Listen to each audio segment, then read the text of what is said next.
क्या आपने कभी सोचा है कि उस इंसान के दिल पर क्या गुजरी होगी जिसने अपनी पूरी रात उन लोगों के लिए रोते हुए बिता दी जिन्हें उसने कभी देखा तक नहीं था। एक ऐसी खामोश और ठंडी रात जहां कायनात का सबसे अजीम इंसान तन्हाई में फूट फूट कर रो रहा था, लेकिन अपने लिए नहीं बल्कि आपके और मेरे लिए। हम अक्सर शबे बारात को रोशनी और आतिशबाजी का जरिया मान लेते हैं, लेकिन हकीकत में यह रात एक रूहानी इनकलाब की दास्तान है जो 1400 साल पहले मदीने की तंग गलियों से शुरू हुई थी।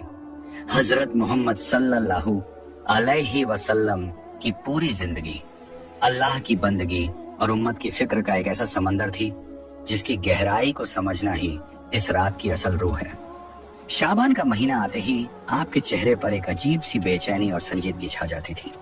आप अक्सर इस महीने में रोजे रखते और जब सहाबा ए किराम इसकी वजह पूछते तो आप फरमाते कि यह वह वक्त है जब बंदों के अमाल अल्लाह के हुजूर पेश किए जाते हैं, और मेरी यह दिली तमन्ना है कि जब मेरा नाम पुकारा जाए तो मैं अपने मालिक की इबादत में मशगूल रहूं। यह उस हस्ती का हाल था जिसे खुदा ने खुद जन्नत की खुशखबरी दी थी, मगर उनकी फिक्र का मरकज हमेशा उनकी उम्मत की बख्शिश रही। एक मर्तबा इसी शाबान की आधी रात को जब पूरी दुनिया गहरी नींद में डूबी थी, उम्मुल मोमिनीन हजरत आयशा सिद्दीका रजी अल्लाहु अन्हा की आंख खुली तो उन्होंने पाया कि आप सल्लल्लाहु अलैहि वसल्लम बिस्तर पर मौजूद नहीं हैं। वह परेशान होकर अंधेरी रात में बाहर निकली और आपकी तलाश उन्हें जन्नतुल बकी के कब्रिस्तान ले गई। वहां का मंजर देखकर उनकी रूह कांप उठी। अल्लाह का सबसे प्यारा नबी, जिसके एक इशारे पर पहाड़ सोने के बन सकते थे, वह उस सर्द रात में अपनी पेशानी खाक पर रखे गिद्दहा रहा था। आपकी दाढ़ी मुबारक आंसुओं से तर थी और आपके लबों पर सिर्फ एक ही सदा थी, ए अल्लाह मेरी उम्मत को माफ कर दे, ए मेरे रब इन्हें जहन्नम की आग से बचा ले। वह हम गुनहगारों के लिए रो रहे थे जो सदियों बाद आने वाले थे।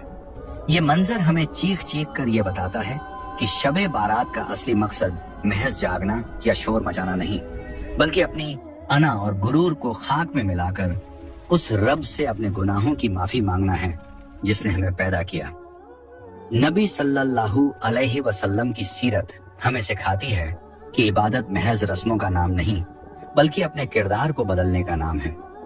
आपने यतीमी देखी, भूख बर्दाश्त की और अपनों के पत्थर खाए, लेकिन जब बदला लेने की बारी आई तो आपने नफरत की जगह मोहब्बत को चुना। फतेह ए मक्का के दिन जब आपके दुश्मन मौत के डर से कांप रहे थे, तब आपने अपनी अजमत का सबूत देते हुए उन्हें आजाद कर दिया और फरमाया कि आज तुम पर कोई पकड़ डीडीएच नहीं। शबे बारात हमें इसी माफी का पैगाम देती है। अगर हम अपने दिल में दूसरों के लिए नफरत पालकर रात भर इबादत करें तो ऐसी इबादत का कोई मोल नहीं। खुदा बंदे के चेहरे की चमक नहीं, उसके दिल का इखलास देखता है। इस रात की असली खुशी तब है जब हम अपनों को माफ करें, अपने अखलाक को सुधारें और एक ऐसा वादा करें जो हमें बेहतर इंसान बना दे। मौत कभी भी दस्तक दे सकती है और यह रात हमें यही एहसास दिलाती है कि वक्त हाथ से निकला जा रहा है। तौबा का दरवाजा हमेशा खुला है, बस हमें सच्चे दिल से पलटने की जरूरत है। आज जब हम शबे बारात मनाते हैं तो हमें यह सोचना होगा कि क्या हम वाकई नबी सल्लल्लाहु अलैहि वसल्लम के दिखाए हुए रास्ते पर चल रहे हैं या सिर्फ दिखावे के कैदी बनकर रह गए हैं। याद रखिए, वह अपनी आखिरी सांसों में भी उम्मती उम्मती पुकारते रहे। उनकी मोहब्बत का कर्ज हम कभी नहीं उतार सकते, मगर उनके बताए हुए रास्ते पर चलकर अपनी दुनिया और आखिरता जरूर संवार सकते हैं। अल्लाह हम सबको सच्ची तौबा करने और अपनी जिंदगी को दीन के मुताबिक ढालने की तौफीक अता फरमाए। अगर आपको हमारा यह पैगाम और नबी सल्लल्लाहु अलैहि वसल्लम की यह भावुक दास्तान पसंद आई हो तो इसे दूसरों तक जरूर पहुंचाएं। हमारे चैनल हिस्ट्री फोकस टीवी को अभी सब्सक्राइब करें और इस वीडियो को लाइक करना न भूलें ताकि हम आपके लिए ऐसी ही रूहानी और ऐतिहासिक कहानियां लाते रहें।